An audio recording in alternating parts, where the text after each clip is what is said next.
వర్షంలో ఏదో వంట చేస్తున్నావు, మా ఇంటి దాకా వాసన వస్తుంది, అందుకే ఇక్కడికి వచ్చాను. ఏం చేసావేంటి? మా అత్తయ్య మావయ్య రాక ఇంటికి వచ్చారు, అందుకే వాళ్ళకి మా ఆయన సినిమాకి తీసుకెళ్లాడు. వాళ్ళు వచ్చేలోపు మటన్ బిర్యానీ చేశాను.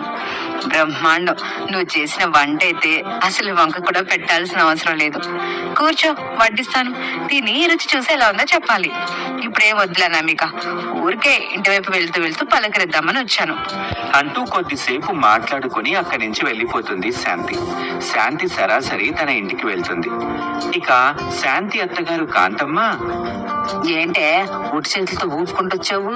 అనామిక ఏం చేసిందో తీసుకురమ్మని చెప్పాను కదా. అత్తయ్య, వాళ్ళ ఇంటి పరిస్థితి మనకు తెలుసు కదా. పాపం వాళ్ళ అత్తయ్య మామయ్య వచ్చారని మటన్ తీసుకొచ్చి బిర్యానీ చేసిందట. తను చేసిందంటే ఖచ్చితంగా అప్పు తీసుకొని చేస్తుంటది.